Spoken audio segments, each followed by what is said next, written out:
You're tuned to The Drive on your 24/7 home of the black and gold. Steelers Nation Radio.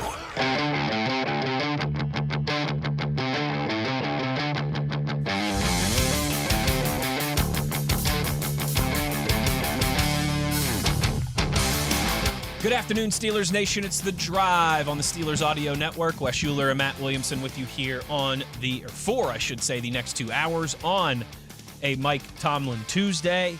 Matt, our first Mike Tomlin weekly press conference here in 2 weeks, since, of course, there was not one last week with the Steelers bye week.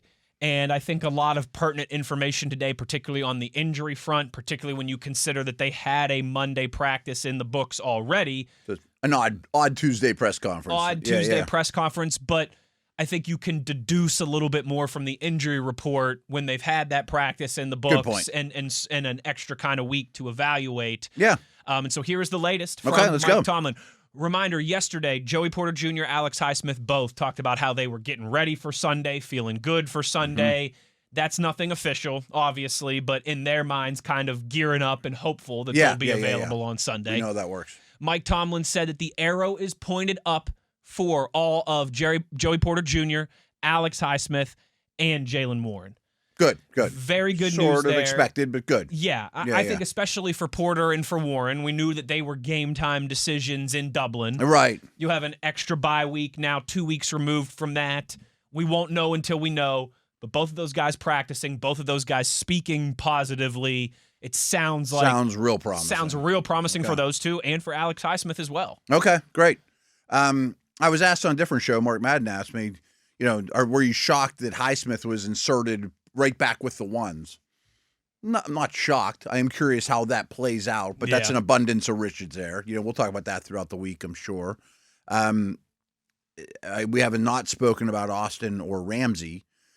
I don't think this is the worst week to be without Ramsey, especially if you get Porter back. Sure. I mean, they don't throw to the receivers about the least in the league, especially with Gabriel back there. And when they do, it's the tight ends that they're targeting. They target tight ends, and they don't really go outside that much. So it'd be more safety linebacker-centric in terms of coverage, although Ramsey does do some middle-of-the-field stuff.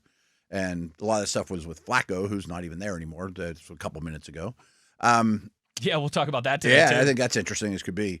And Warren, you love having back. Like, I don't think there's a sentiment out there that, boy, Gainwell was awesome, just give him the job. He's your number one now. I hope people don't see it that way. It was a really good performance, spot duty, but I don't think that's what you want out of Gainwell at all. I mean, you want Warren to be getting those touches. Yes. 100%. Completely agree. And then you hope you get Warren going like we saw in bursts. Yeah. And you continue to get what you saw from Kenneth Gainwell in Dublin, and then all of a sudden you're cooking with fire. Yeah. I mean, you definitely have way more confidence in, knowledge of Gainwell now than you did before Dublin. Absolutely. Right. Like that, Absolutely. That was great. Okay, now I feel a little bit better, and you get your number one back. Exactly right. And you get Jaylen Warren back, and he does Jaylen Warren things, and I think we'd be feeling as confident as we've been in a while in that room, in that position group.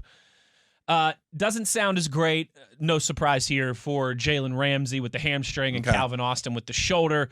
Mike Tomlin said that they may be included in some practice preparation this week, but that they will be limited early in the week. Okay. So not the same kind of, I'm encouraged, the arrow is pointing up with those two, which, again, I don't think is surprising. No, and again, I don't think this is a game you have to rush them back.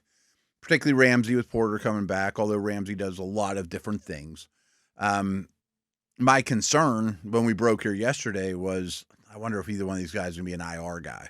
And Austin in particular, just the reports after the game seemed a little more pessimistic than the Ramsey ones. I would think that move would have been made by now, though. So probably not either one going to IR. So. In a way, you can stomach it. That's not everyone has injuries this time of year, And I think if you recall, in the throughout the month of September, in these Tuesday press conferences, Mike Tomlin was pretty quick to rule out Deshaun Elliott and Alex Highsmith. Right? Oh, right. It was kind of like when he would give his injury, it'd be like you can consider those two out. And then he would. The fact that he didn't do that with Ramsey and Calvin Austin at least makes me a little more optimistic that it might not be as long a term as we all feared. Maybe it's Dublin. just this game. Yeah, okay. And it's like, all right, and we'll see how the week On goes. the short It's early. week Right. against Cincinnati, Right. Yeah, who knows? Interesting. I will say, just considering the opponent, when you hear these things, it's really hard to run on the Browns.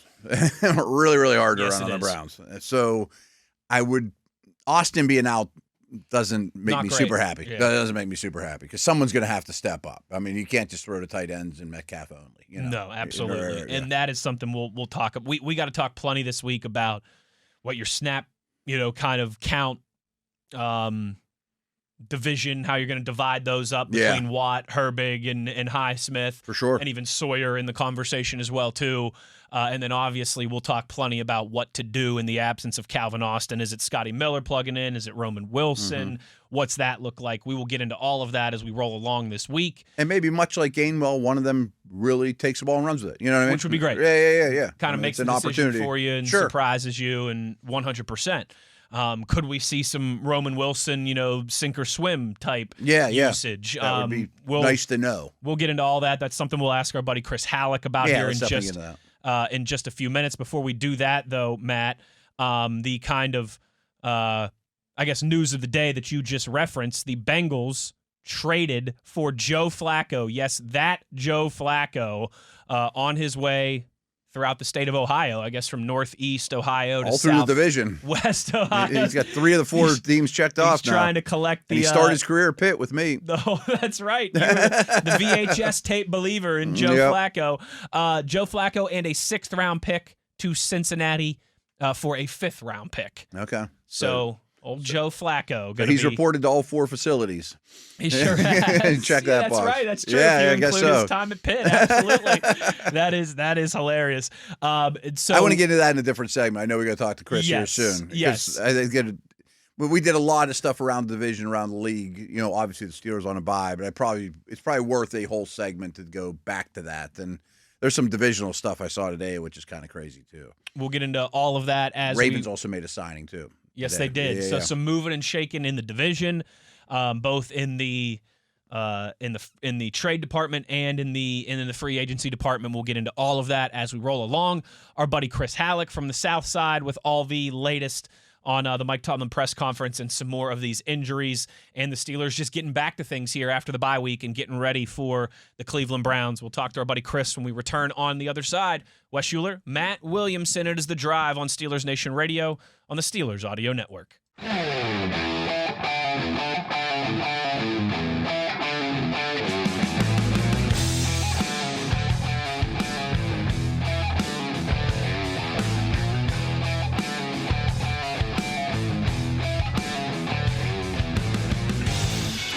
Back on The Drive here on a Tuesday. Mike Tomlin's weekly press conference in the books. Plenty to discuss from that.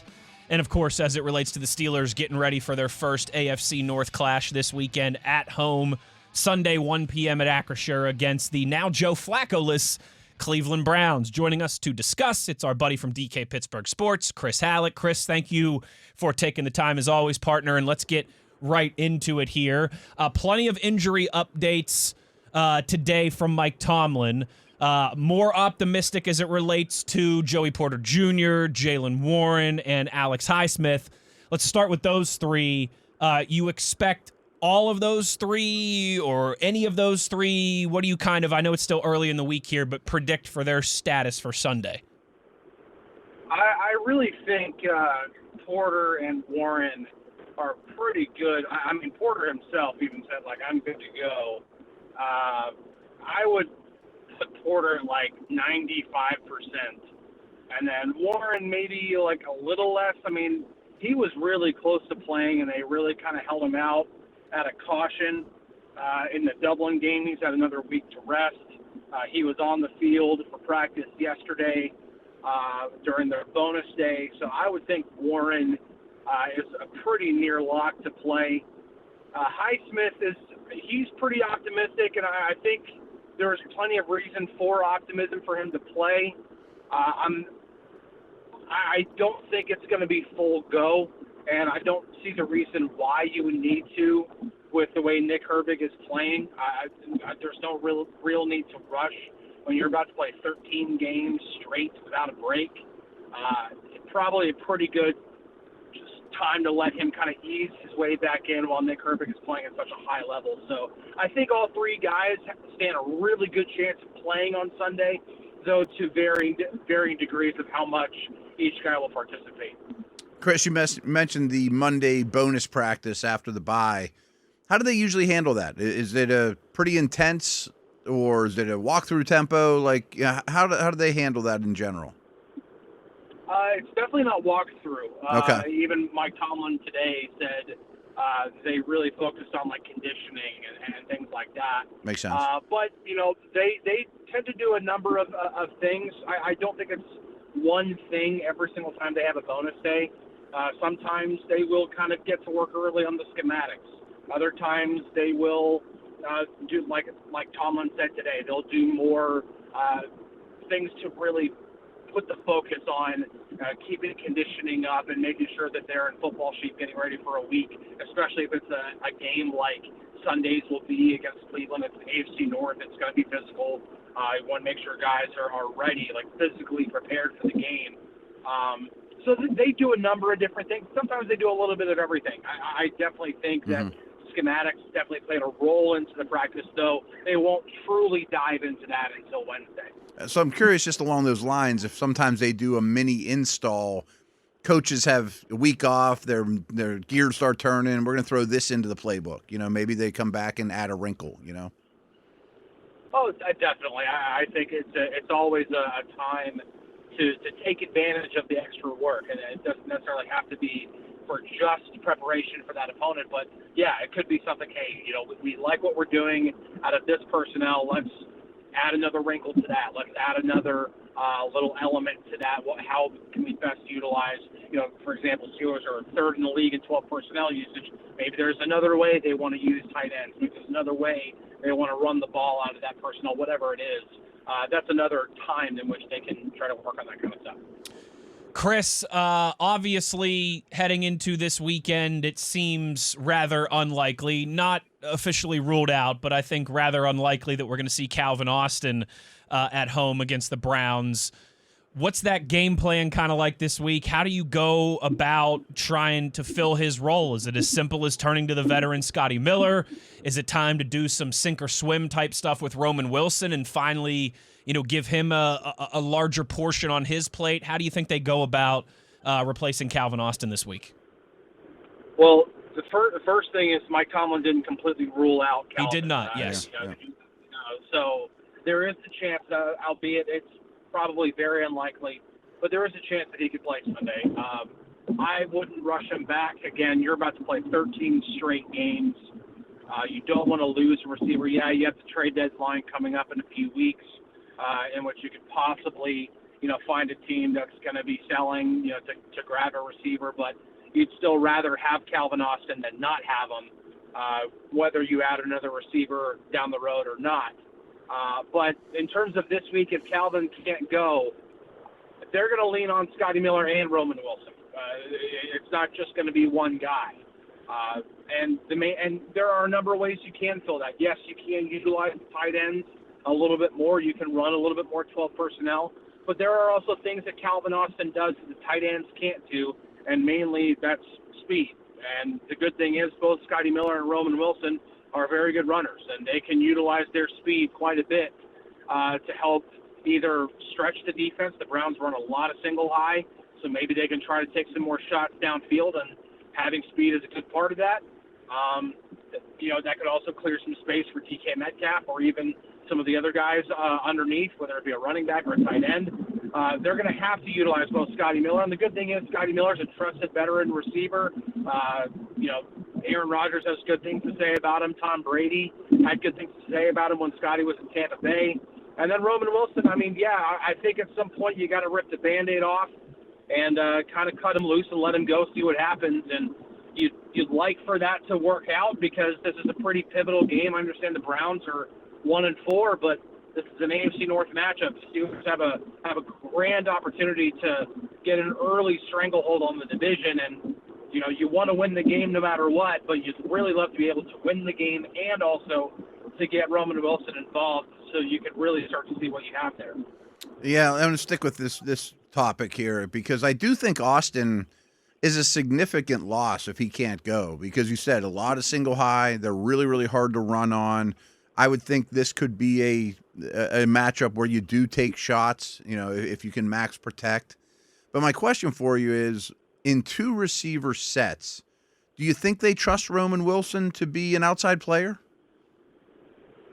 I mean, he's maybe trust isn't the right word yet, Yeah, maybe not trust, but whenever Tomlin was asked about it today, it's about like because when you look at the snap counts between like DK Metcalf and Calvin Austin, they both like significantly out-snap Roman Wilson and Scotty Miller.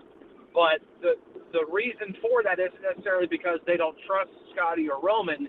It's because they're using 12 personnel at the third highest rate in the league. They're using 13 personnel at the third highest rate in the league.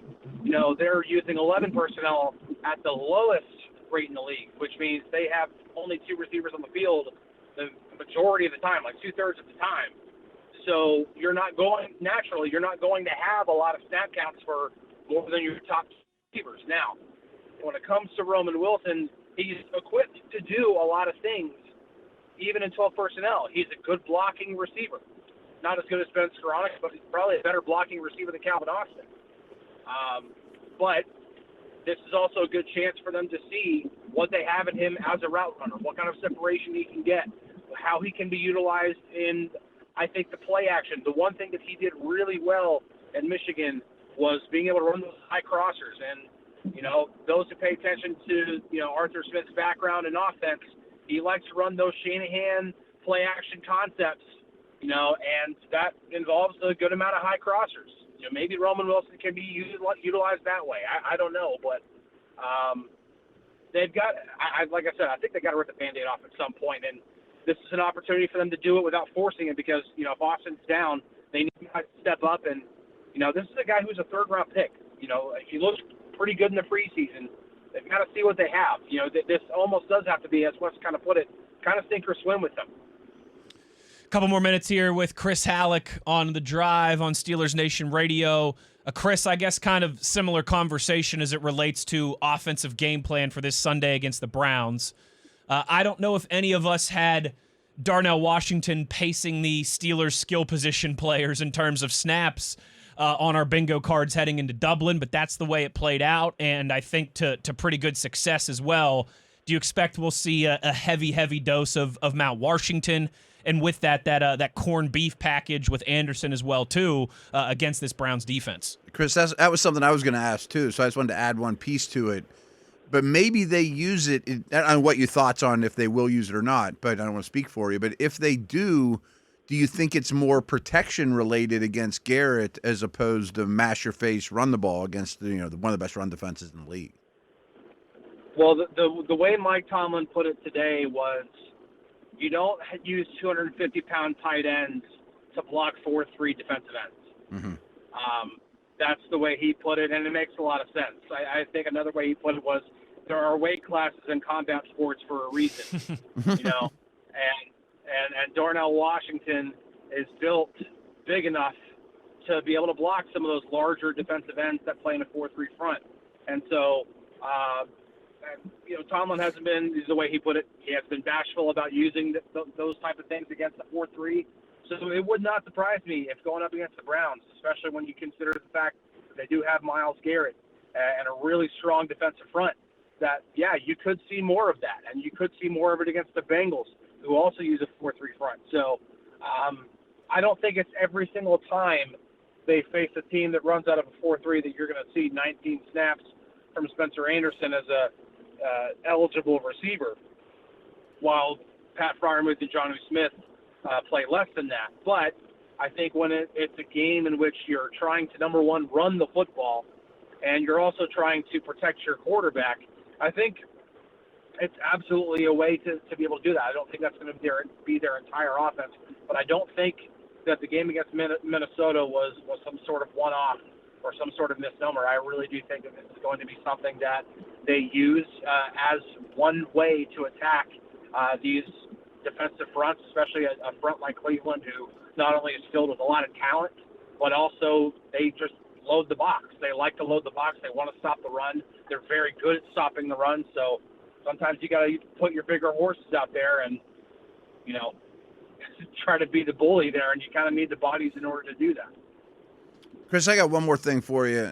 You kind of mentioned maybe they ease Highsmith back into things, and that might be an easy way to make the decision for us, in terms of Herbig versus Highsmith, Highsmith versus Herbig.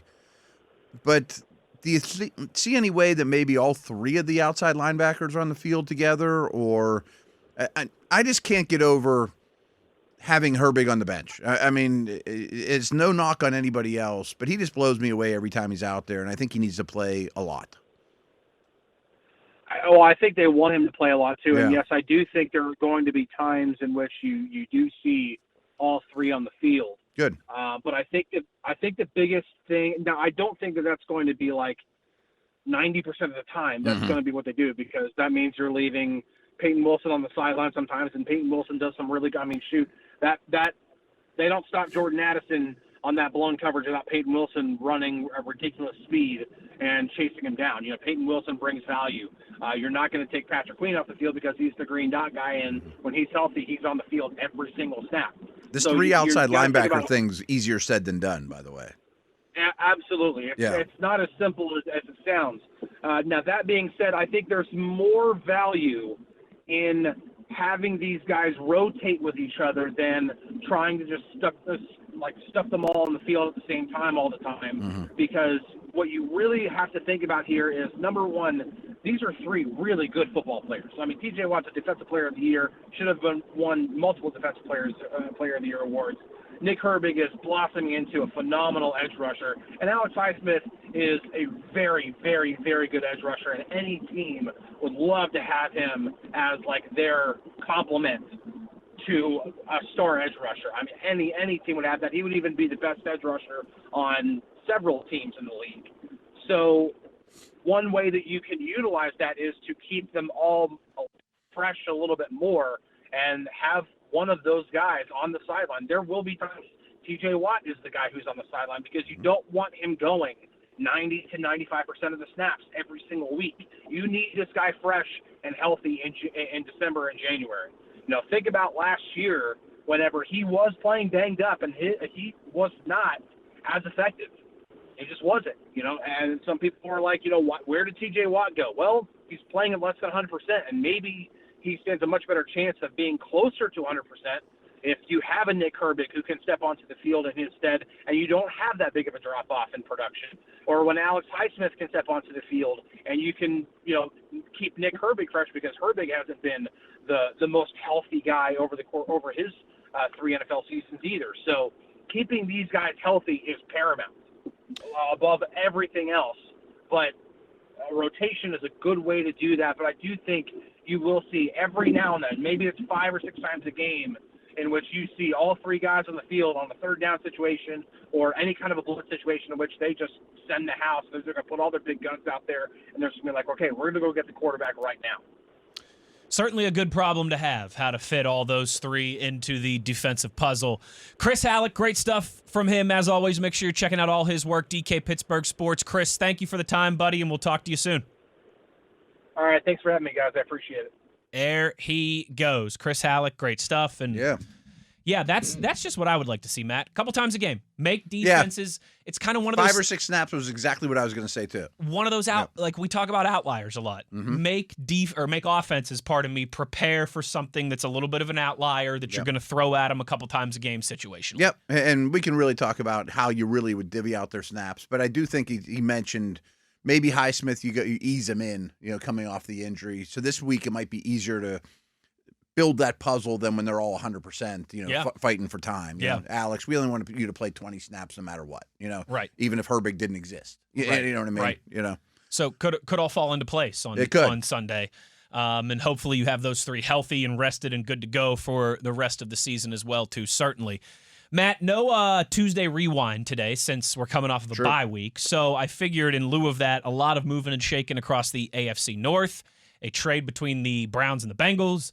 The Ravens have added a pretty significant name in free agency as well, too. Let's get into all that when we return on the other side. Cool. To close down the first hour of the show, it is The Drive. Wes Uhler, Matt Williamson, Steelers Nation Radio on the Steelers Audio Network.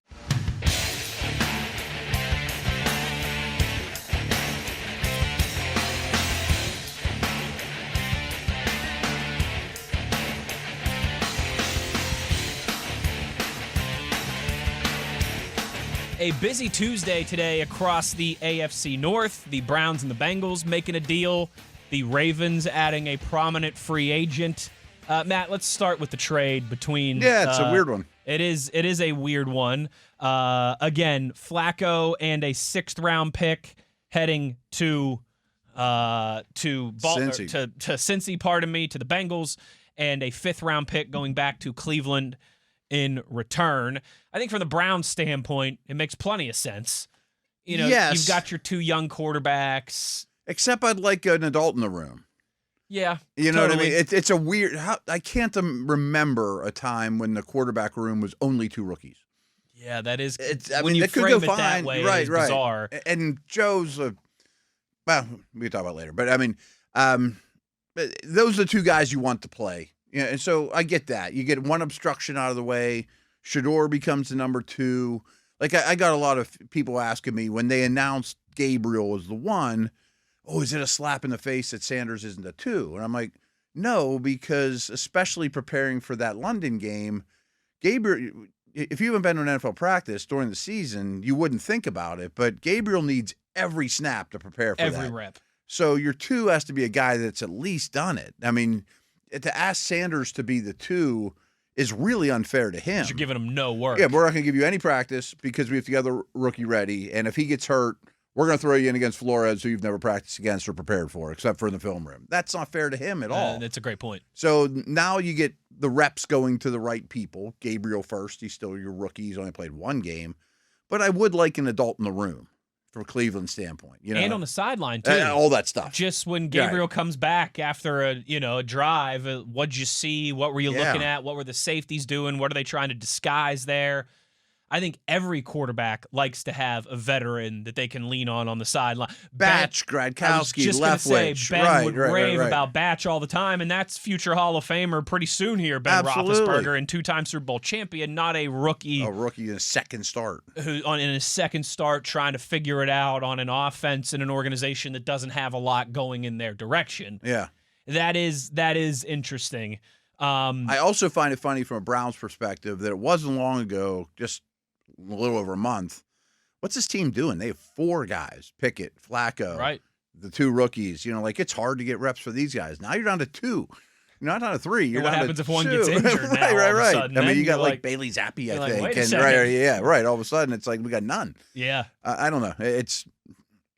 I understand what they're doing, and they did pick up a 5th-round pick, which is not nothing. You know, so fine. They need all the draft capital they can get. Let's talk about Flacco, the player, and the Cincy side of it. Yeah, too. absolutely. That's the more intriguing side, and he's the Me one too. that they kind of pinpoint to go out and get. I think, but he hasn't played well. I mean, I really dug into it because Matt Stats, I'm into, it's Browns week, so it's fitting for now. Get into that Thursday, baby. I mean, he's only thrown 2 touchdowns for the first 4 games. His numbers are like the worst in the league this year. Now, he doesn't have a great supporting cast. Sure. And It's everyone not the knows Bengals supporting cast on offense. so that's kind of intriguing. And I think everyone knows I root for Joe. I've said a million times I helped recruit him a million years ago. I mean, he's like the last survivor of anyone I watched in high school. But VHS tape days, baby. big time, Audubon High School. But he had that comeback player of the year season with the Browns. Mm-hmm. Then he went to the Colts and wasn't very good. And he went to the Browns this year, wasn't very good. And even that comeback of the year season, I really thought Joe came off the couch for that year. I mean, he wasn't even like in a training camp. He didn't get traded to the Browns. He was just not a football player until like week 10 or whatever. And I thought he just came in and said, I got nothing to lose. I'm going to pretend like I'm Jameis Winston and just wing this thing all over town. 10 touchdowns, 10 interceptions, yeah, right. whatever it's going to be. Whatever happens, right. And it really came back to bite him in the playoff game that they lost. But before that, he kind of got away with it. He kept flipping the coin and getting heads. I'm like, I'll stick with it. I'm just going to keep slinging it, But it was a tough way to live because he's not that guy anymore, and he's not a play extender and all those things. And I think like the chickens have come home to roost a little bit on his style of play. Sure. But is he better than Browning? Maybe. I mean, he can still throw the football really, really well. He's got a monster arm. He's 6'6". Those things will never disappear. And you could just see Chase and Higgins just being really upset with ball placement, timing. Browning was so bad against the rush, which I don't think Flacco will be any better. Much better. No, but at least a clean pocket, open chaser Higgins, I think you get more completions out of Joe than you have since Burrow went down. But it's probably just shuffling chairs on the Titanic. I mean, we kind of talked about it yesterday. Shouldn't you have done this or Russell Wilson 2 weeks ago? 2 weeks ago? Yeah. I mean, is he even going to play this week? Then it's a different story, right? Is he even going to play this week? And then you got a short week at home against the Steelers. If you lose again, right, yeah. Yeah. I don't know who they have this week, but, I mean, they can't be favored by the way they've played. No, at least they're not going down with the Titanic, or maybe they still are, but they're at least trying to make it seem like they're doing something, trying to find some extra life rafts for everybody. Because we even touched on this like a week or so ago, like, should they be buyers for Wilson? I didn't think Flacco would ever move into the division, but it's not like you're trading Burrow. I mean, the world's going to move on to the AFC North. Sure. But the reality is they could do both. They could buy a Flacco or a Wilson. They bought Flacco. It's a mess. And then you trade Hendrickson at the trade deadline. Right. It's not like you have to do both. Right. You trade Hendrickson for a good pick, and you give up a bad pick for Flacco. Okay. Yeah. I mean, at least it's a message to the organization that we're not happy with how it's going. Yeah, and we're not quitting. We're not throwing in the towel on this season in early October just They're not that far out of first place. I mean, in the standings. It is crazy to say, but you win 2 games in a row and you're right back in it. Yeah, right. So at least there's hope there. And if they get a win this week or keep their head above water until Joe returns, or maybe they think Joe's coming back earlier than we think. Burrow, not Flacco. Yeah. But I don't think it changes the balance of power in the AFC North. No, not really. Really. Let me ask you this. If you're Zach Taylor and they come to you and they say, we've got offers that are going to be accepted for Flacco or for Russell Wilson, which one do you want? Probably Wilson. I think so, too.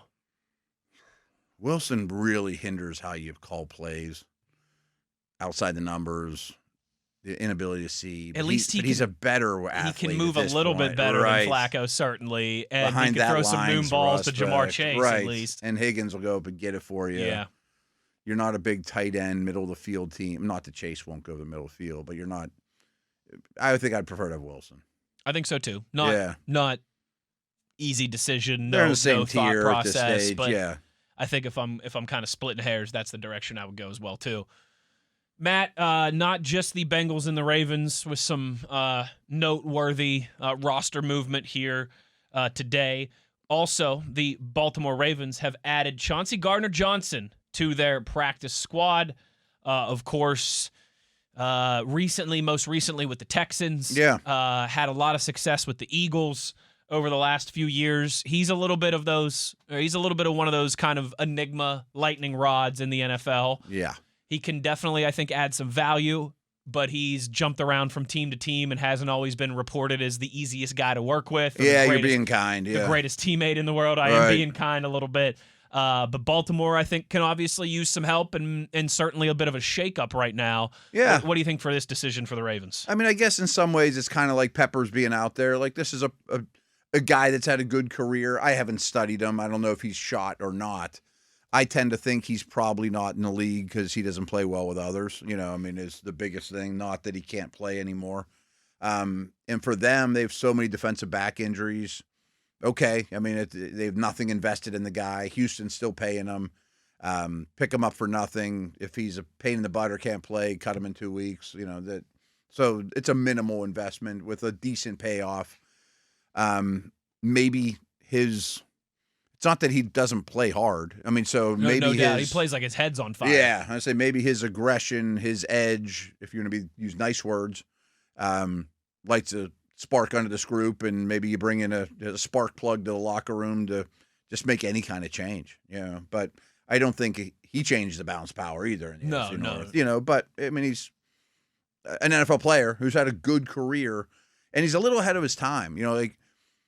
A lot of these safeties turn slot has just happened the last 3-4 years. He kind of did it 4 or 5 years ago. He was one of the first guys. Yeah. Put a big safety, a big slot that was a former safety that has the DeJean types. Yes. He's done this for a long time. I was going to say the Eagles team that lost in the Super Bowl 3 years ago to the Chiefs. He was a massive part of that secondary. Yeah, right. A lot before they went out and got DeJean and Quinyon Mitchell. It was like him and Darius Slay and right, and a big I mean, they went all the way to the Super Bowl, and was it overtime that they lost to the Chiefs in that Super Bowl, if I'm remembering correctly? Did that one go into overtime? I should know that off the top of my head, but I think you're right. Yeah. I think so. So, I mean, again, he is That's a guy like that is Brandon Graham and Fletcher Cox. Yep. I mean, yeah. I believe that was Kelsey's last year, or was Sounds that right. maybe? Yeah. Maybe. I think so.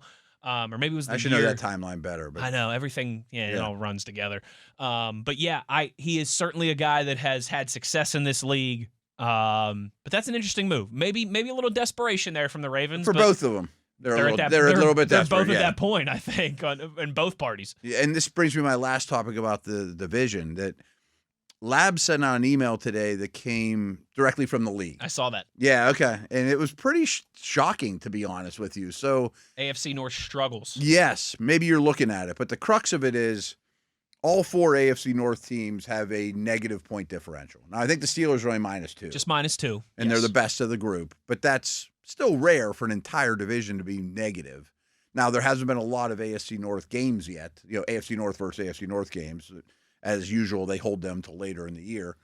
But you may have the numbers in front of you. I mean, go ahead. So, since the AFC North has existed since the 2002 since the 2002 divisional realignment.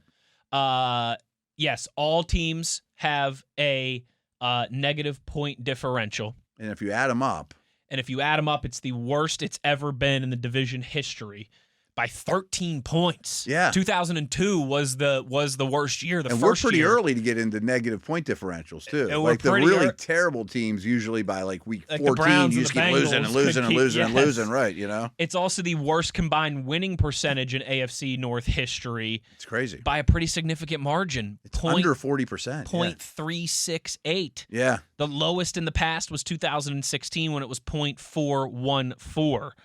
I mean, the Ravens and Steelers during that time are almost never under 500. The AFC North's combined negative 159 point differential is the worst of any division through the first 5 weeks of the season since 2002, since that realignment. Wow. That paints an ugly picture. Yeah. I mean, it's been kind of the topic of the week with the Steelers being on a bye is what is going on with this division? And it's more than just a Burrow and Lamar injury. It is. It is. I mean, there's no question. And you know what? Regardless of that, regardless of how bad the division could be or has been to this point, albeit early, someone's still got to win it. Right. And the Steelers are in great position. They absolutely are.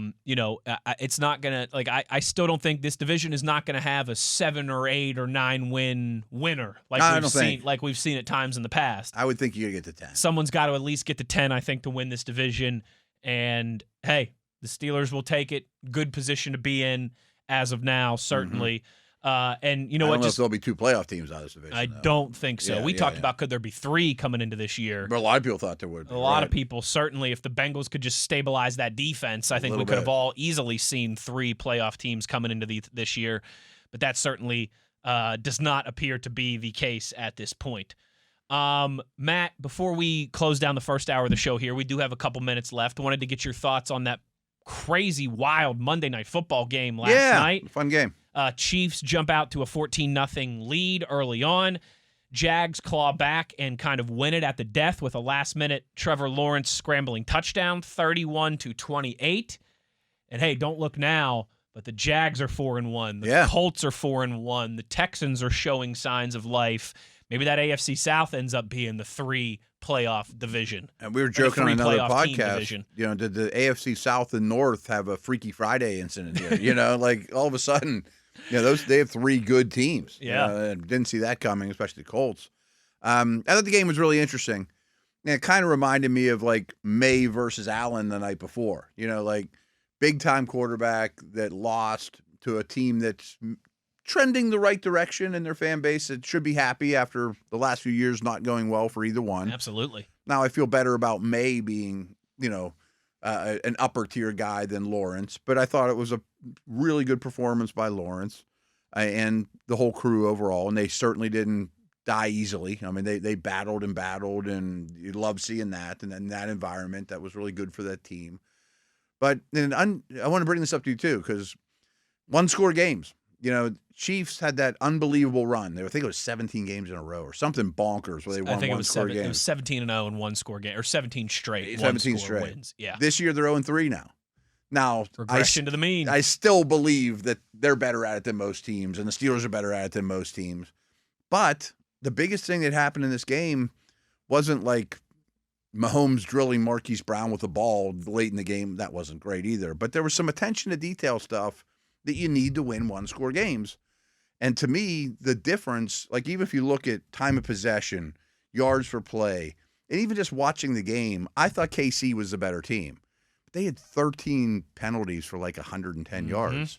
That's how you lose one-score games, That's exactly right. Yeah. And both teams kind of had a goal line type back-breaking turnover. Brutal. But for 99-yard But for Jacksonville, you take it 99 yards to the house. Yes. That's, again, those kind of massive play, obviously. Those are the inches that normally go Kansas City's way that certainly have not through their first handful of games this season. Yeah, right. So I don't know if I feel worse about the Chiefs. I mean, I kind of look at them and think their skill guys are starting to come around. Rashee Rice isn't that far off from coming back in. They could be in really good shape. But you have to feel better about the Jags. Totally. Kind of like the Patriots. Totally. You got to be pretty happy where those teams are at right now. I tell you what, Travis Hunter's starting to look the part. He was making some plays last night. Yeah, I'm a big fan. He's shifty, man. I would just play him a receiver. I think so, too. I don't understand what they're doing. I think he can be a top 5 receiver in the league type guy. And maybe we'll get to that point eventually. But, yeah, he certainly popped and had some highlights last night. For sure. As the Jags moved to 4-1 with an impressive Monday night victory over the Chiefs. I did not see that coming. I thought they would be improved this year. I like Liam Cohen, but I didn't think they'd be 4-1 out of the chute. And I tell you what, they were like a 9-win team, something like that. I think we all thought AFC North's going to be a great race. AFC West is going to be a great race, and they certainly still could be. Yeah. But the South might be the one to keep an eye on the rest of the way. Those top 3 teams are as even or bunched up as any division. I would say that the NFC West, Seattle, Niners, Rams, and the AFC North or AFC South with those 3 are the tightest. Yes, not a lot of separation. But they're the tightest. You could see it go in multiple different ways. Yeah, there's 3 real contenders. Yeah, gonna be a lot of fun to follow those ones throughout the course of the year, which we will of course do here on The Drive. That's an hour in the books. Another hour to go. Hour number 2, fantasy football focus coming at you. All right. Weekly power rankings coming at you. Plenty to get to. Power ranking. Yeah, Power Ranking Tuesday as we roll along here. Wes Uhler, Matt Williamson, halfway home. It's The Drive on Steelers Nation Radio on the Steelers Audio Network.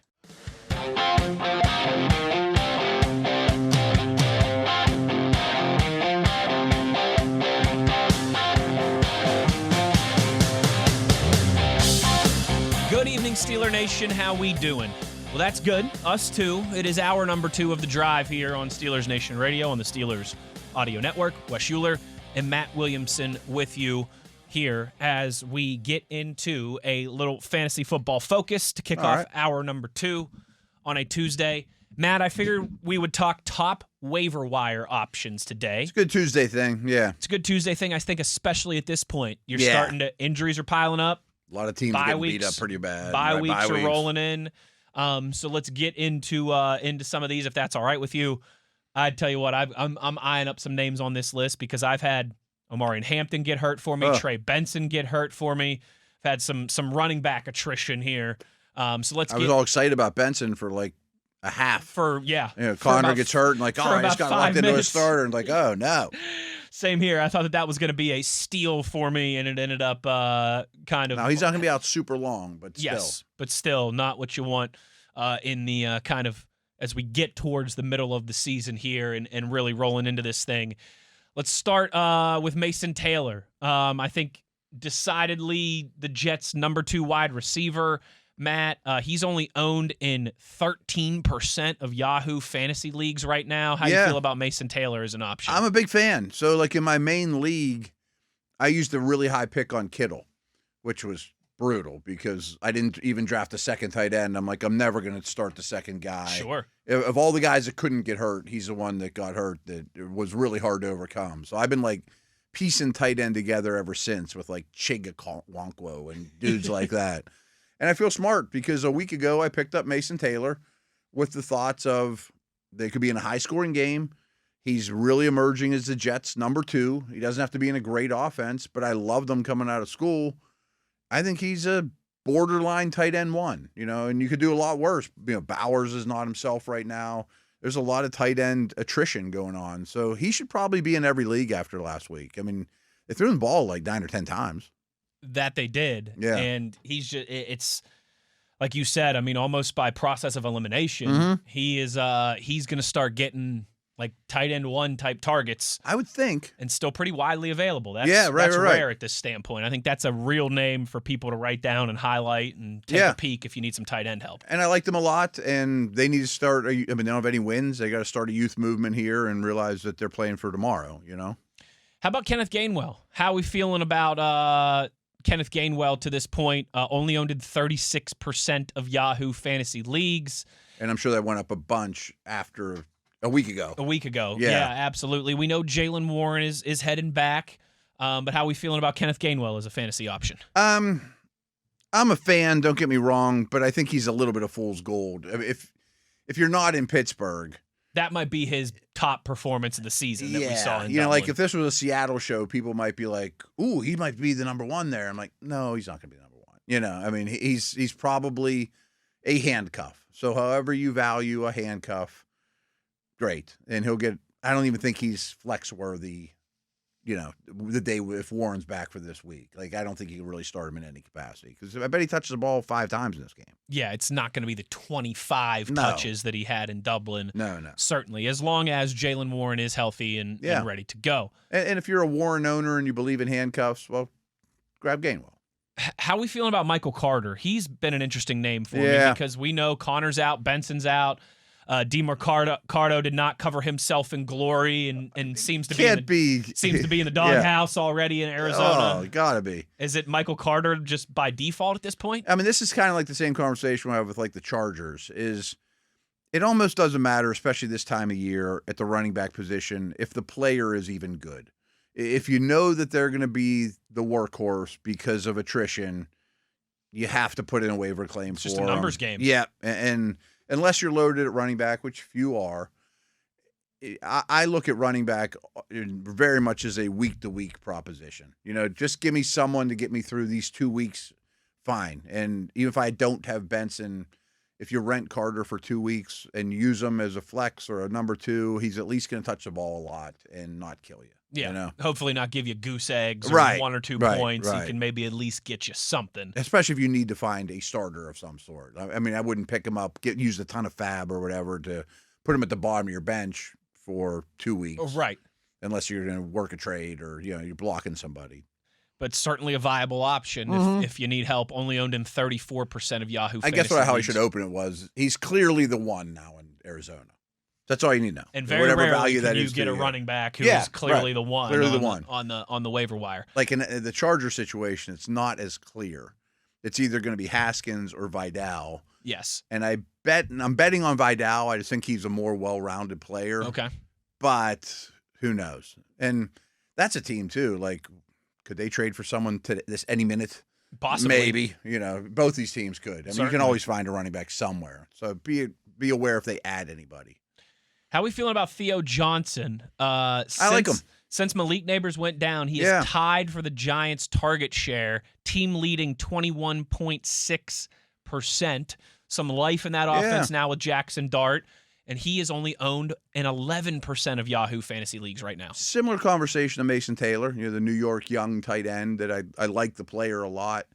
I've been stashing him in these deep dynasty leagues I'm in that have like 25-man rosters. And because he's talented. I mean, a Penn State guy, people might remember. He's a bigger tight end. He's like 260, 265. And he's friendly to Dart. They don't have a lot of target competition. They're probably going to be losing a lot. Their schedule gets really horrible from now on. So he should be in every league, too. I prefer Taylor if I was picking up one of the two. Okay. Yeah. Christian Kirk, owned in 31% of the leagues. Is he the number 2 option for C.J. Stroud right now? Still a little too early. Yeah, both Iowa State kids, though, did stuff, but they also scored 1 million points against the Ravens. So I guess Kirk should be in leagues. I mean, he's got a track record. He's a good football player, but I'm not I'm not throwing in my starting lineup or anything like that. I mean, I don't think he can really influence your team all that much. You mentioned Hassan Haskins. He is right now owned by just a little over 1% of Yahoo That'll Fantasy change. leagues. Right. And that will change, should change at least certainly. He played for Jim Harbaugh back at Michigan. Yep. Michigan Wolverine there. Najee Harris out. Amarian Hampton out. I don't think he's a guy that you're putting any fab down to go out and get. But if you need to break glass in case of emergency, I think he's at least a viable option to add to your bench. Yeah, I prefer Vidal, but it's always hard. I mean, this is just a generic fantasy lesson for everyone, is when the starter gets hurt, what happens from that point on in that game doesn't always tell you what the plans are.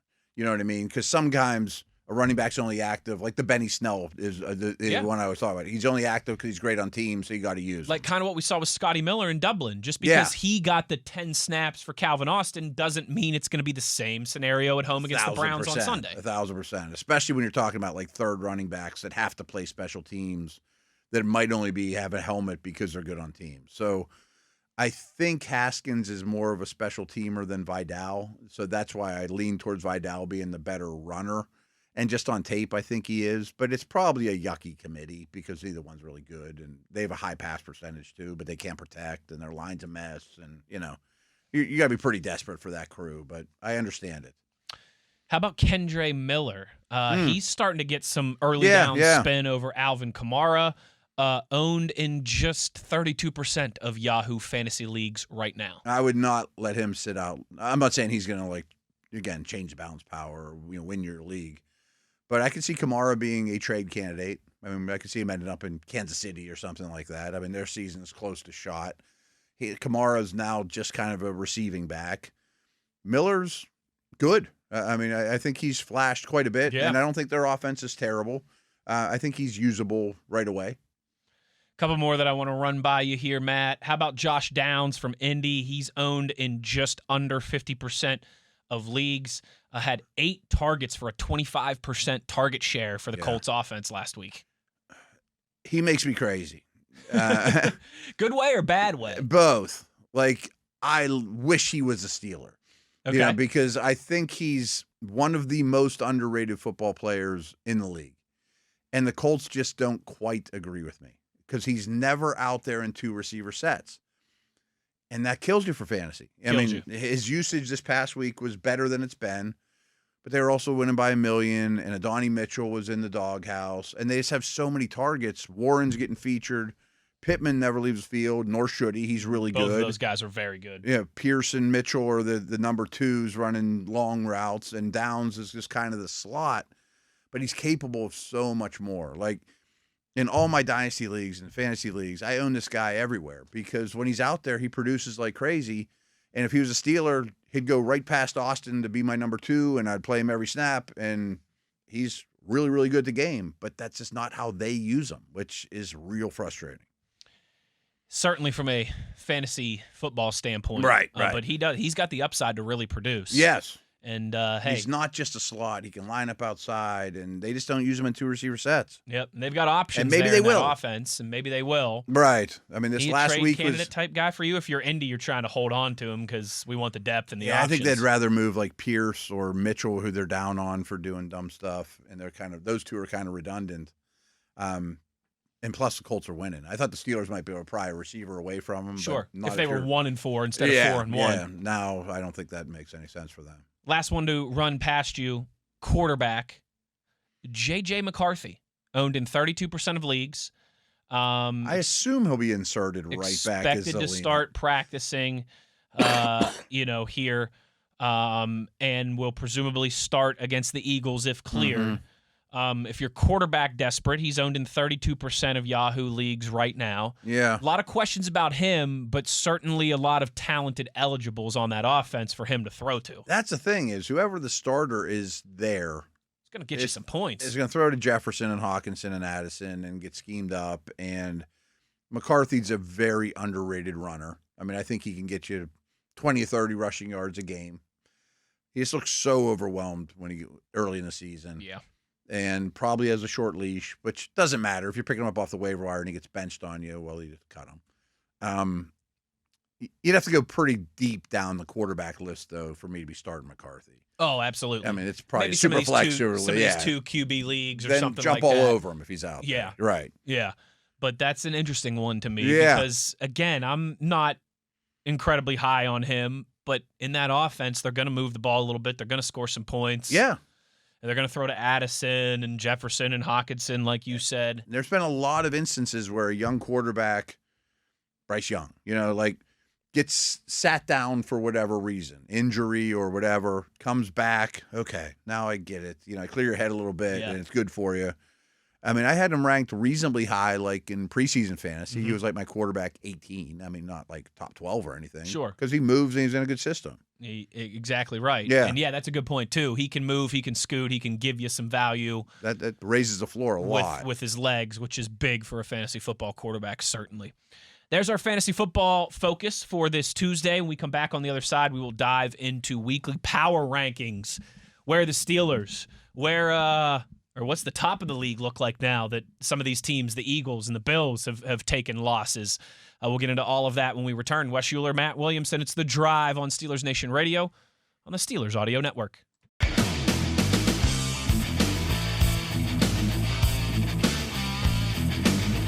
It's a Tuesday on The Drive here. Namely, that means some things. One is that it is time for our weekly check-in of the NFL Power Rankings via NFL.com. And as always, if you're new to this, stay true to this. We start at the back, number 32, work our way to the top.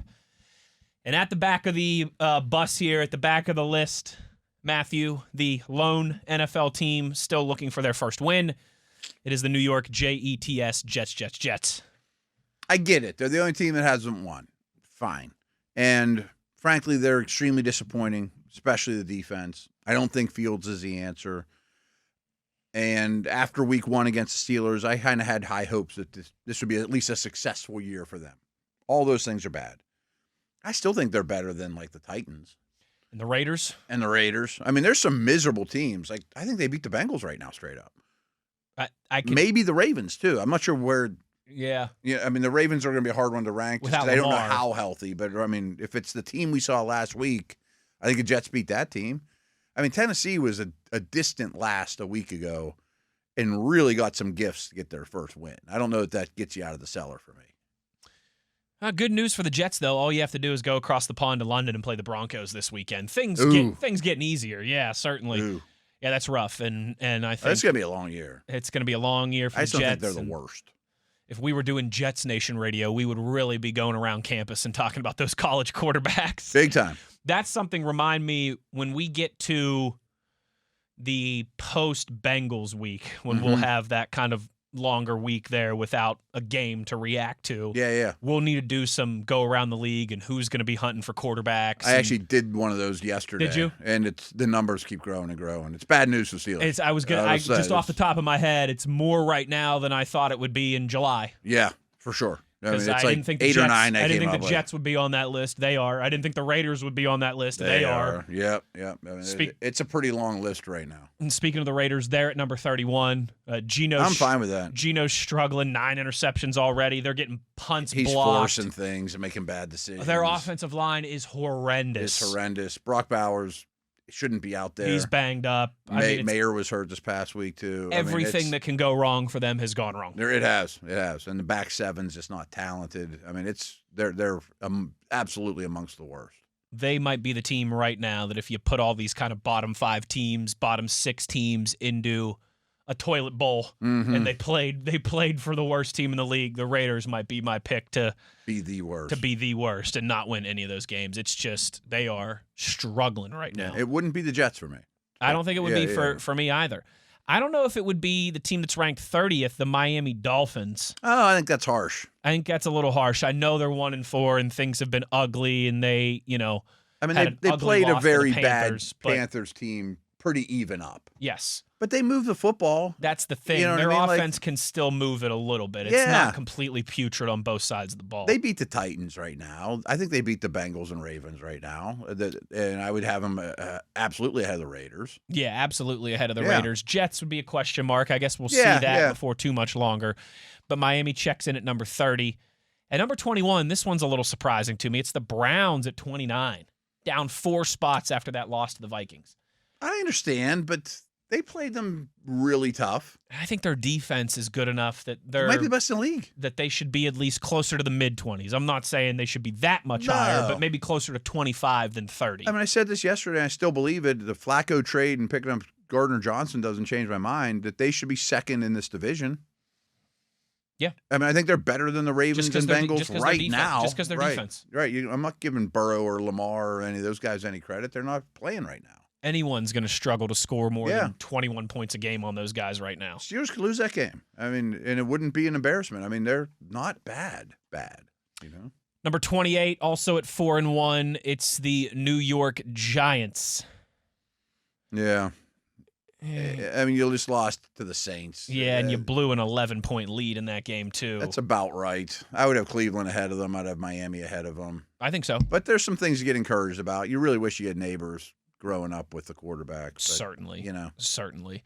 But some positive signs for Jackson Dart, without a doubt. Yeah. I don't think that fan base should be, discouraged. It could still, they could only end up winning 4 or 5 games this season, but after, a dozen more Jackson Dart starts, they could be feeling much better going into next year. The problem for them, and you could see this coming in the preseason, their schedule's awful. Like terrible. The only game that they might have been favored in was this past week against New Orleans. Right. I think they have Philly 2 of the next 3 weeks, and it's just bad. It's tough. Everyone's worse than the next. It's real tough.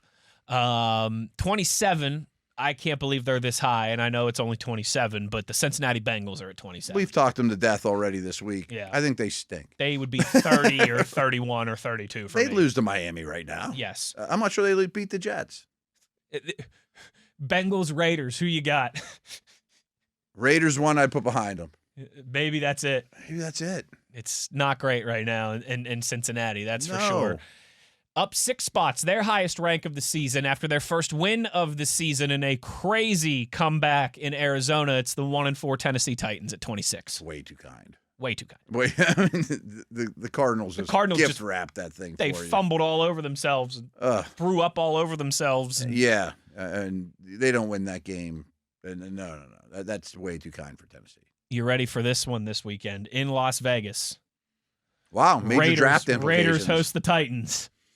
Raiders should hope to lose that just for the quarterback. Just for the draft implications. Yeah. I mean, tell not you like what. Tennessee's going to take a quarterback, but right. They're not, but that one could go a long way in determining who's going to have a top 3 pick come April on the North Shore here in Pittsburgh, Pennsylvania. But yeah, usually when you go to Vegas, it's for a show or for some fun. Yeah. This is not the show you want to catch this weekend I in bet Las tickets Vegas. are cheap for that one. Number 25, up 6 spots after getting their first win as well, too. It's the New Orleans Saints.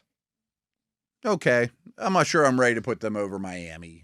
Same. As a team or two, I probably would still have above them. But some life there, and that offense has some pieces to Rattler's been good. I mean, he's not been, I guess he's not been bad. To say he's been good is a little strong, and the offense does some things, Beating the Giants doesn't shoot them up my board, though. No, but hey, they have not been terrible either. No, they've had 2 bad games, but other than that, they've been competitive. 24, the Carolina Panthers at 2-3 after getting that victory over the Dolphins. I guess you have to have them over Miami, but I would have them that much more over Miami. But that's more of a Miami thing than Carolina. Yeah. I'm fine with where they're slotted. I agree. This one a little too high for me. Cardinals at 23 after their 3rd straight loss and just a debacle at home. No other way to put Terrible mojo. Terrible. They seem like they're really going the wrong way. I think this offseason is going to be like we have to have a Kyler conversation. Coaching staff. You guys took over a really bad situation, but you're not taking us any further. It hasn't gotten much better. Right. Yeah, that's about right. 22, Matt. The lowest I can ever remember them in power rankings, at least in the last decade plus. Down 6 spots after getting blown out at home to the Texans. Ooh. It's the Baltimore Ravens at 22. It's hard to argue at this point. No, I mean, if anything, they should be lower for how you're playing right now. If you just detach the name and the colors and the coach and all that and just watch what they're putting on tape, it's as bad as anyone. Yeah, it certainly is. And giving up a ton of points. Right. I think they're going to get hammered by the Rams. And since 1990, 1-4 teams have made the playoffs just 12 times out of 174 opportunities. Brutal. And I wonder what 1-5 teams are. Which they certainly could be after visiting the Rams this weekend. The Atlanta Falcons checking in at 21. They're at 2-2. Coming off a bye, right? Coming off of a bye. Listen, there's some reasons for optimism there. Still some questions. I think this is about right for Atlanta. It could still certainly go either way for them this year. Yeah. There's not a team we mentioned I'd put over them. No. I mean, so I'm fine with that. That's a good way to put it. Yeah. I mean, that's the lowest they should be. I mean, there's nobody we mentioned that I'd put over them. At number 20, up 2 spots this week, clawing back the 500, 2-2-1, with a, I tell you what, pretty good offense despite a lot of missing pieces, led by Dak Prescott. It's the Dallas Cowboys at 20. I'm really impressed. Yeah, I mean, I thought, if you told me they had no CeeDee Lamb, no Micah Parsons. In a beat-up offensive line. Yeah, and I would think, boy, they're going to be 26 in the power rank. They're not. I mean, they run the ball great. Yes. And Pickens and Ferguson's more than enough for Dak at the moment, and they're going to play shootouts and be competitive. Tomorrow for Best of the West, we're going to do MVP candidates. I'm going to have Dak pretty high on that list at this point. He's playing like it. I mean, you have to win games to win it. Games. But you got to at least stay above 500 and in a playoff hunt. But there's not many players playing better right now. There's certainly not. No, I like it. He's been very think impressive. About MVP candidates. Well, get that marinating in your mind for tomorrow. 19, the Chicago Bears. Coming off of a bye, didn't do anything this past week. 2-2. I think feeling certainly better than they were at the start of the season. Yeah. And some more consistency from Caleb Williams, which has gone along. That's the whole season's about, and that's going the right way. So good. I mean, it's weird to talk about the teams coming off a bye for power ranks this early in the year. If you have a week 9 bye, you have a lot of body of work. Yeah. But I mean, if I take 20% out of your body of work already, it's like, well, I don't know where to rank them. Yeah, that's a good point. Up 5 spots, climbing the boards here. The 3-2 New England Patriots check in at 18. Good. I was kind of thinking that the author might put them too high, like, oh, they've arrived. And, put them at 11 or 12. Right, like, oh, they're right in the hunt. I don't see them in that way, but positive momentum. You and I have said many times, it's something Arthur Moats used to drill into my noggin and into the show. Progression is not always linear. No, it never is. And so the Patriots could go out and get smacked around a couple times this season too. Oh, yeah. But I expect them to. I expect them to as well. Yeah, but I think it's at least as long as you're taking more steps forward than you are backwards, as long as that arrow is still pointing up, and I think they're in that position. I have no idea when they play the Bills next, but I'm going to pick the Bills to win big. Yeah. If you can bet that game now, whatever the spread is, I'll take Buffalo -8. I know it'll be a Foxborough, but I like Buffalo's chances of that one too. Number 17, up 4 spots after their second straight win. Feeling good after kind of being on that dead man's watch list. It's the Houston Texans at 17. Monty Python, they're not dead yet. Yeah, I'm starting to be a believer. The defense is really good. I've never lost faith in Stroud. Yeah. Part of it, though, is just how bad the Ravens are. They beat them down, but how much stock can you put in? Their momentum is beating that Ravens team and the Titans. So let's see where you really are at. But I do have faith in the organization. With you on that, and that division I think is going to be it's fun all of a sudden. Yeah. a lot of fun. Houston hits their bye now before they've got a tough stretch coming up. Do they? Okay. Number 16, up 1 spot after taking down the Browns there at Tottenham Hotspur Stadium in North London. It's the Minnesota Vikings at 16. Okay. Their O-line's a mess right now, and I think you still have to have quarterback questions. Oh, absolutely. But the rest is good. Defense is fine. Sounds about right. Defense is good. Playmakers are good, but when you got O-line and quarterback questions, I think this is about the right spot. Yeah. Middle of the pack. Like, would you put them over Atlanta? Yes. I think so. But they're not far. No, not terribly far. Same conversation, but I think this is about right for Minnesota, kind of dead average in the middle of the league. Yeah. At 15, down 1 spot off their bye week, it's your Pittsburgh Steelers. Okay. I think this is about right. I don't have a big problem with it. There's an AFC team I'm or looking two at I like the put behind Chargers them. ahead of them. I think I'd have them ahead of the Chargers right now. Yeah, I'd have the Chargers a couple spots lower than that. But I've been asked on a lot of airwaves the last 24 hours, what AFC teams are better than the Steelers? Yeah, we spent some time talking about that yesterday. And Jacksonville was hard to comment on before the game, but I definitely have the Steelers ahead of the Chargers. Yeah, the Chargers at 14 is an interesting one to me. And they're going the wrong direction. They're down 6 spots, so that's a pretty significant drop for them from 8 to 14. But 2 straight losses. The offensive line is knackered. Their top 2 running backs are out. Yeah. I mean, Herbert's getting beat up on, but he's playing great. In kind of the true sense of power ranking scheme, I get they dropped 6 spots, but like I think I might have them drop a little bit further. Yeah, I'm not sure that they're favored against. They favored against the Vikings. I was just going to say Vikings, Atlanta, those type of teams. Yeah. They're pretty similar. If they're coming to Acrisure Stadium Sunday, I bet you the Steelers are slight favorites. Yeah, not crazy, but 2.5, 3.5 points in LA with a bunch of Steeler fans. They'd be slight. I think they would as well too. Yeah, the 2.5 points out there in LA, something like that. Chargers checking in at 14. I got a feeling they're gonna continue to go in the wrong direction. Number 13, 4-1, a gutsy Thursday night win against the Rams. It's the Niners at 4-1's hard to argue with. Hard to argue, especially in the face of the adversity and the injuries that they've continued to win games. We were talking about on my other podcast, and they have a win over Seattle. They have a win over the Rams. Like, they're in really good shape to get to the postseason. They have a super easy schedule. Their wins are the right kind of wins. I mean, I think they lost to Jacksonville, which doesn't hurt them hardly at all. I mean, an AFC loss. So where they're sitting is great. I don't know if they're good or not, though.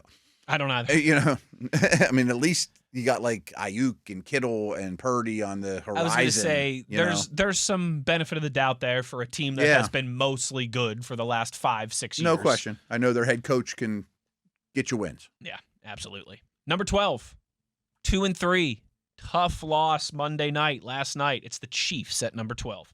I'd still have the Chiefs over the Jags. I know that's not how power ranks work. I mean, if you want comments Jags are to at blow, 11, so they're one spot ahead of them. I mean, if you want your comments to blow up on power ranks, put a team that just lost ahead of the other one. Totally. But it's like the same thing with the AP poll. You know what I mean? Right. Like how on earth could you do that? Ole Miss beats LSU, but LSU is still ranked ahead of Ole Miss. That's insane, right? Now, if it's 6 weeks from now, it's a different story. But in the wake of it happening. But Chiefs at 12, Jags at 11. I don't have a problem. I'm not going to fight you too bad on that. Yeah. Denver checking in at number 10, up 2 spots. You'd have all 3 of them ahead of the Steelers, though, in the AFC. Chiefs, Jags, Denver. Yes. I would, too. Yes. Although I'd like the Steelers' chances against the Jags right now. I think I wouldn't hate the Steelers' chances against any of those teams right now. Yeah. I don't think that they'd get blown out by any of them. But especially the Jags. Yeah. Chiefs are still a weird one for me. I've told you this, and I'll continue to say it. Until the body's cold, I'm not writing them off. I'm not either. And they're getting Pacheco back and Rashee Rice back, and but they're an interesting one. They're losing those close games so far this season that they would typically find ways to win. But if of the Chiefs, Broncos, and Jags, if one of them's a fugazi, it's the Jags. Yes. You know, we might look back in November and be like, oh, they lost 5 in a row after being 4-1. Yes. You know, like that could happen. No doubt. Yeah. Whereas the Broncos and the Chiefs could rattle off 5 straight wins. No, I think they'll be in it surprises. all the way to all the way. Back into the top 10 here. Broncos at 10, like I mentioned. Back into the top 10 is the Washington Commanders, up 2 spots. Ooh, I'd have them 5 spots lower. I think so, too. Yeah. Like, I would have all those teams we just talked about ahead of the Commanders. I know they just beat the Chargers, so I'd probably have them like 1 spot ahead of the Chargers. Yes. But no way are they better than Denver or the Chiefs to me. Commanders Steelers this weekend. How would it play out? I'd pick the Steelers.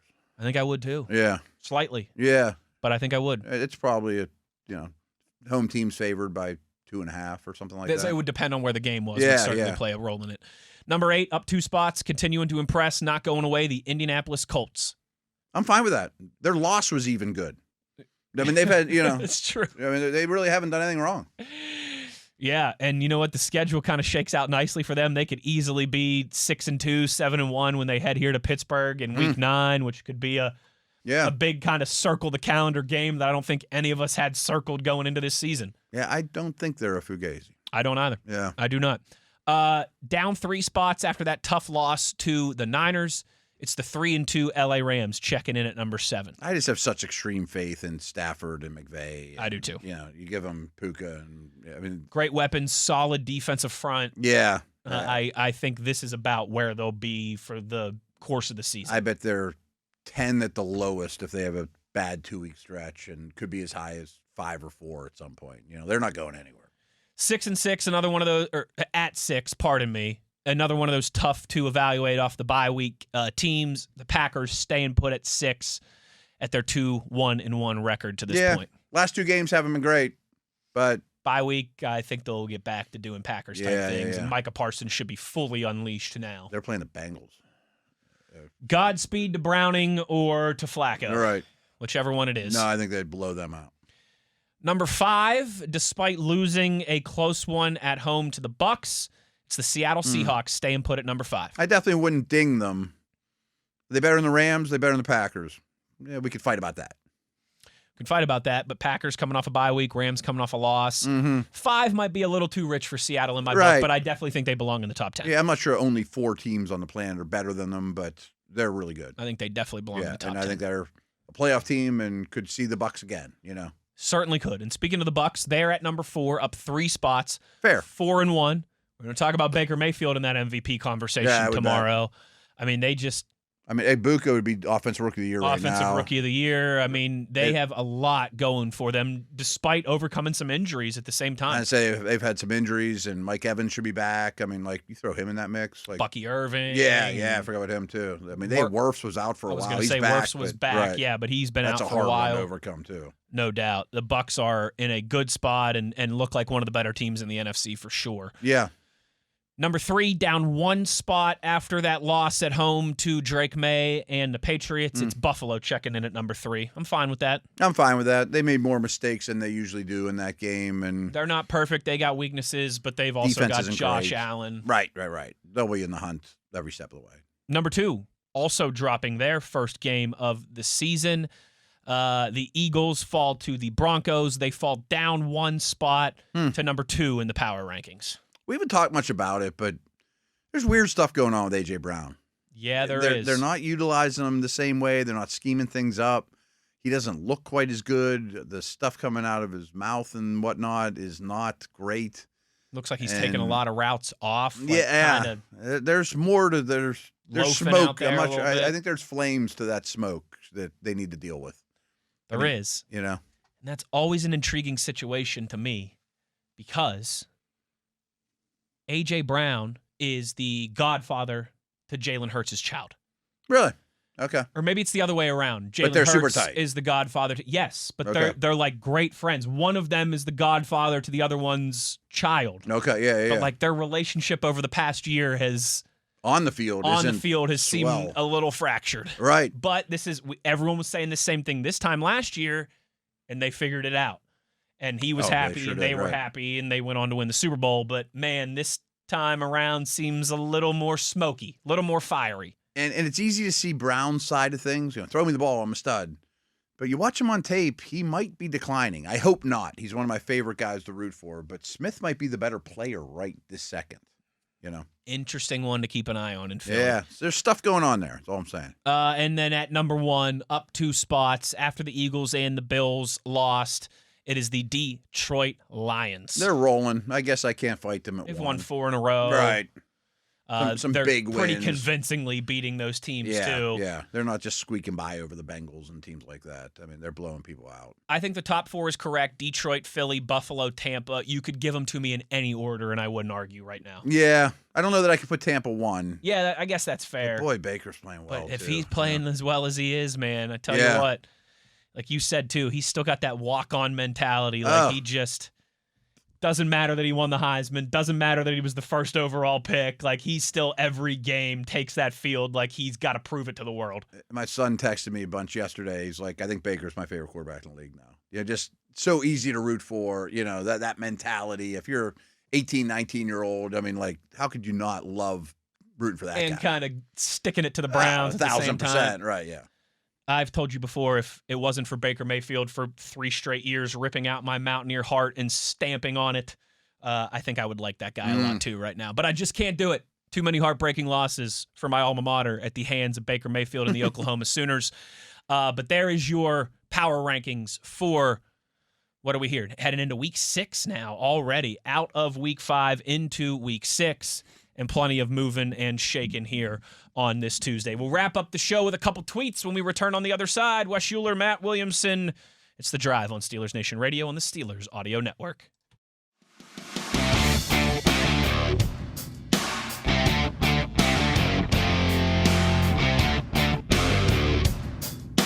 Final segment here on a Tuesday. Couple of tweets to get to, Matt, if that's all right with you, as we close this thing down.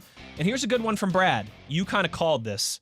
You said you can't say nice things about Myles Garrett without people tweeting and blowing you become you up. public enemy or number one around here for that. So Brad tweets, and he did his research.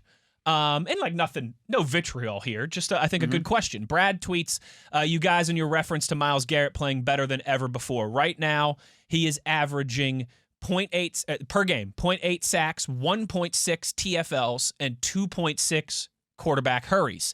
TJ This season. Okay. Right now to this point, per game. 0.8 sacks a game, 1.6 TFLs, 2.6 QB hurries. TJ is 0.75 sacks, 1.25 TFLs, but 4.75 hurries per game for TJ. TJ Watt, 2 pass deflections, 1 forced fumble, 1 fumble recovery, 1 interception. Myles Garrett, 1 pass deflection. So I simply ask you, which one is having the more impactful season? Well, let's get this out of the way because we have to do this every Browns week. And you can egg me on my way to the car if you want. Garrett's tape is better. He's the best defensive player in the world right now. And Parsons, to me, is the only one that even has a conversation. Okay. And Benito is the only one that has a conversation right now for Defensive Player of the Year. He's sneaking into that conversation. He's starting to fly up the edge. He's outstanding. He's really outstanding. He was great in Philly on Sunday. And he has great numbers. Like, he's the only one, to me, competing with Garrett for Defensive Player of the Year. And Denver's going to win a lot more games than Cleveland, so that might help them, or who knows. That's not. None of this means that TJ stinks and I hate TJ, blah, blah, blah. Yeah. Frankly, I think TJ's had the better career. I firmly believe that. And the numbers back it up. I think the tape even backs it up. But who's a better football player right now? I'm taking Garrett over every defensive player in the league. He's ridiculous. And he's 275 pounds. He's a freight train. That's just to put you over the edge. I mean, he moves well. Moves like a running back. You're right. And his lateral agility, and they do scheme him up more. But he's a remarkable football player. I'm not trying to piss people off. It doesn't mean I hate the Steelers or, if you watch the tape, you'll be blown away. The impactful is an interesting way to phrase it because I've always thought that you could argue Defensive Player of the Year, but for that entire stretch where TJ was really at his absolute best, and he's still very good now, but I think he's kind of a little bit on the other side of his prime. As a pass rusher. Yes. That's why I wanted to bring up with Watt, too. No one runs at him, and he forces fumbles at a ridiculous rate. I mean, he's still the best in the league at those two things. And that's crazy. Right, I mean, he's one of like 6 guys in league history now that has 100 sacks and 8 interceptions. Right. So TJ, to me, cumulative numbers now are getting crazy. TJ, to me, has always defined impact. Yes. Like, there's some Sidney Crosby element there where he might not score as many goals as Ovechkin and Connor McDavid. It changes the game. But nobody changes the game over the entire course like he does. 1,000%. It's hard for me to I think you're right in the sense that Myles is the best defensive player in the world right now, full stop. But I think it's a testament to TJ that he still has he's not far off. Top 2 or 3 impact for a defensive player in this league. 1,000%. He is, and I'll be the first to say Watt's impact is probably greater than his numbers. Yes. I mean, if they run left every time, that's impact. And I tell you what, that whole 4.75 hurries per game compared to 2.6 for Myles. I wonder how the people at Pro Football Focus feel about that one. Yeah. Sorry, I had to get my Yinzer in there for 5 seconds. Now, this has been true a lot in Watt's career, but it's really true in Garrett's career too. They never have a lead. Having the lead is really helpful to get pass rush pressures and sacks. Reggie White pinning his ears back when Brett Favre had the Packers, up 10 points in the fourth quarter. Goes a long way. And there's not a lot. I mean, Watt doesn't have a lot of it over his career, but compared to Garrett, it's crazy. So I think I may even mention this yesterday, but since their defense coordinator took over in 2023, so it's been 2023, 24, and now into 25. Schwartz is last name, Jim Schwartz, sorry. And Garrett's obviously been a lot to do with this. Since Schwartz has been their defensive coordinator, they're number 1 in defensive EPA. They're 32nd in offensive EPA. Wow. Like, I forget. Oh, I shared it with Tom Offerman because we're going to mention it on a show that we're doing later. And he's like, wouldn't you love just to have a bunch of beers with Garrett and Schwartz and see what they really think of their situation? Yes. You know, like, we're doing our job. I'm doing my job. I'm doing my job. You must be the other guy. You must be the other guy. Swing State Sampson tweets, would you consider Jalen Daniels out of Kansas as a quarterback option for the black and gold? We'll talk a little bit more around campus tomorrow. Okay. Love his athleticism, love the amount of games that he's started in his collegiate career, but he is not very accurate as a passer. And I know that's the first I've heard that name, which isn't a good sign. That is not as much of a hindrance of a trope as it used to be, right? Mm-hmm. Like, don't draft tight ends in the first round in fantasy football. Right, Quarterbacks aren't going to get any more accurate from college to pro. Right. It's one of those things that has changed. But I don't know if I like him as a first-round guy. He's got a lot there to like and work with, but I don't know if I would like him as a first-round kind of savior of the franchise type guy. But we will go around campus and talk more about those quarterbacks tomorrow. We get some good matchups this weekend, right? Some great matchups, I think including Indiana, right? Yeah. Indiana going out to Oregon 3:30 Saturday. That's the college game day game, and that is they could be the first 2 off the board. I think the 2. With all respect to Lenoris Sellers, because it's different because he's been coming back from that concussion and still trying to get right. Mm-hmm. But those 2 right now are the best, most intriguing quarterback prospects they're playing in the best college, right now. and they're playing against each other on Saturday, baby. But awesome. we'll talk more about that tomorrow. Last one for you, Matt, real quick. We got like 60 seconds here. Steel Curtain tweets and says, any concern with Joey Porter Jr.'s durability since he has not played at all this season? I always avoid these questions, and I preface this by saying we're not medical doctors. You have as good an idea as me, the guy asking. I mean, I didn't go to med school. I see no reason to think that he's more, quote, injury prone than the next guy. No one in the organization's told me that. It's not like it's a recurring soft tissue, same injury over and over and over. I think he's had a little bit of bad luck, but he hasn't missed that much time. Right. I mean, I'd say the same thing about Herbig, Highsmith. I mean, Herbig, right. Highsmith. Yeah, absolutely. I mean, it's hard to stay healthy in this league. I don't know. I have an injury prone's not something I throw around much. Same here. Yeah, and I don't know if I believe it much. That's also why I like to give credit to guys like Najee Harris, who their durability is clearly a strength. Yeah, guys go out there every week. Right. And of course, unfortunately for Najee, that went away for him as soon as he left Western Pennsylvania. But like even watching the Sunday Nighters, like Josh Allen's never missed a game. Like that guy's taking a beating. right. You can't tell me things aren't style, man. Right. Yeah, that's a great point. Matt, good stuff today. Enjoyed today's show. Thanks to Chris Halleck for joining us on the program here today. Tomorrow, Best of the West around campus. We'll start to look ahead to the Cleveland Browns a little bit. We'll also catch up with our buddy Chris Adamski as well, too. Tuesday's when most of Matt's stat work happens. So I'll send you the rough draft. And we will do some of that MVP offensive I want to think about that stuff, too. Of the year conversation tomorrow. Big thanks to Tyler V, Mr. TV, our YouTube producer, for making us look pretty on the video side of things as well. For Matt, I'm Wes. Take care, everybody. We'll talk to you tomorrow. You know where to find us as always. It's on your 24/7 home of the black and gold. It's Steelers Nation Radio on the Steelers Audio Network.